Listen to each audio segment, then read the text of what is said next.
The American people are deeply concerned about the collapse of law and order in our country. 39% of New York residents say they feel less safe than they did 1 year ago. Last month, 63% of likely voters in Chicago said they felt personally unsafe from gun violence and crime. And by the way, on Tuesday, those Chicago voters tossed out the incumbent mayor. Americans see this problem going from bad to worse. More than 70% of the country expects we'll see crime rates rise even higher this coming year. Unfortunately, my fellow Kentuckians know this as well as anyone else. In my hometown of Louisville, youth homicides tripled between 2018 and 2021.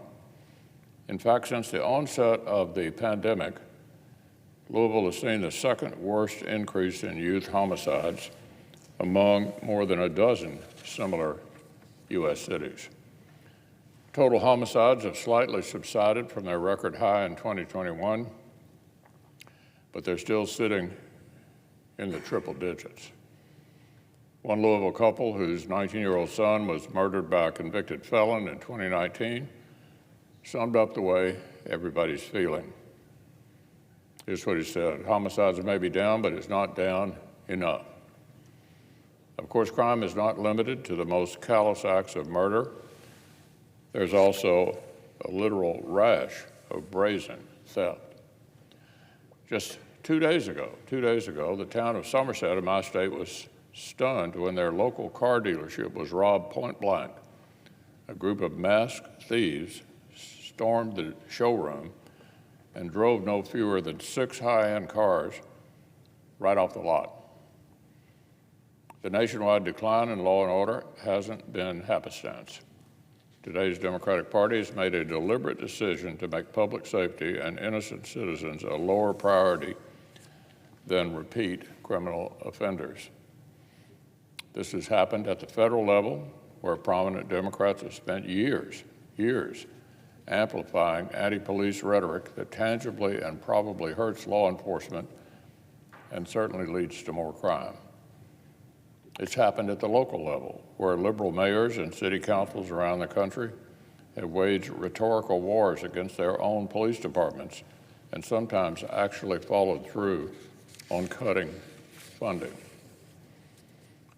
The left's soft on crime campaign has even infiltrated the legal system itself. Far-left political donors have worked to get radical district attorneys elected in and around major cities.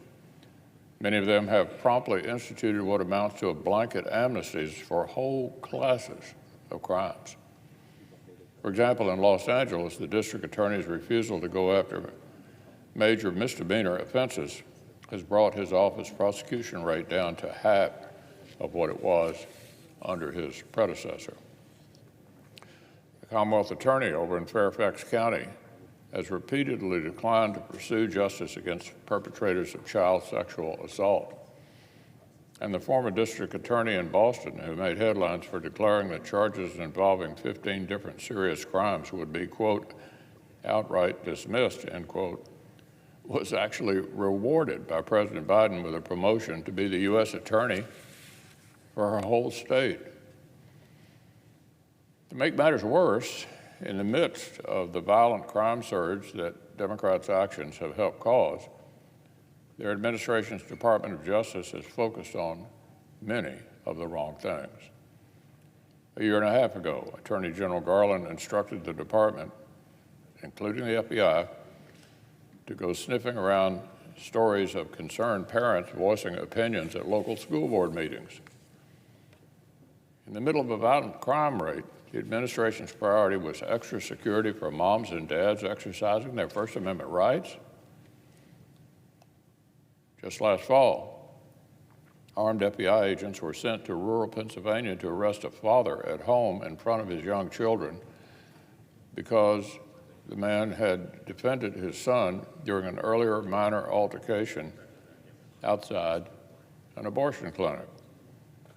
Apparently, under this administration, the crime of protesting while conservative can bring FBI agents to your house with guns drawn. Then just a few weeks ago, a memo leaked from the Bureau's Richmond, Virginia office that talked about needing to put informants in church pews, so the FBI could spy on Catholic Americans with religious views they deemed overly traditional. Our major cities are beset with murders and carjackings, but these Democrats are focused on subjecting God-fearing Americans to this junior varsity J. Edgar Hoover Act. It is nonsensical. I don't think for a minute they've simply turned up the security evenly across the board. In fact, it's been quite the opposite. While the Biden-Garland DOJ seems fanatically overzealous about harassing conservative citizens, they're currently asleep at the switch when far-left activists are flouting actual federal laws. When fringe activists advocated for violence against sitting justices of the Supreme Court, when crowds spent months picketing outside justices' private family homes in direct contravention of federal law, the Attorney General didn't lift a finger. The Biden administration simply refused to enforce black-letter federal law that forbids picketing and protesting at judges' private residence. That's the law. This willful failure to enforce the law effectively made the President and the Attorney General willing partners in the improper pressure campaign that the leak of the draft opinion was surely designed to spark in the first place.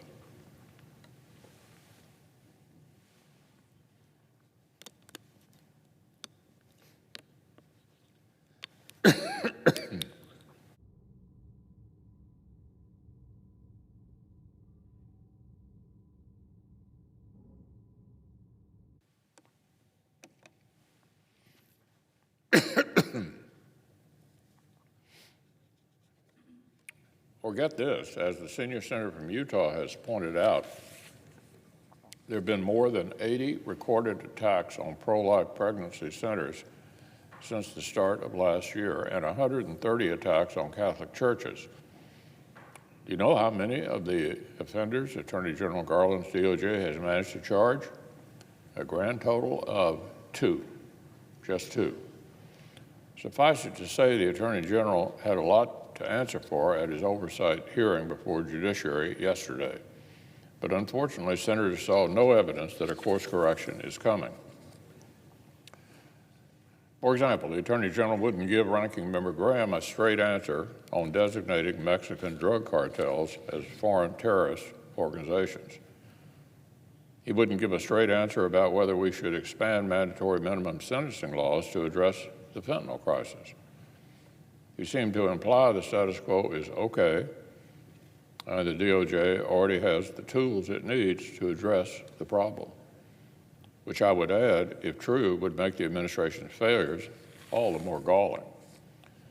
He also couldn't satisfy questioning from Senator Cornyn about whether the department is deliberately not charging drug traffickers with offenses that would already entail mandatory minimums under current law. In other words, basically cherry-picking their way around existing penalties to make current law even softer on lethal drugs. Look, the American people want and deserve law and order. Getting murderers off our streets and foreign poison out of our neighborhoods are among the most basic governing responsibilities you could possibly think of. Evidently, the Biden administration either does not agree or just cannot deliver.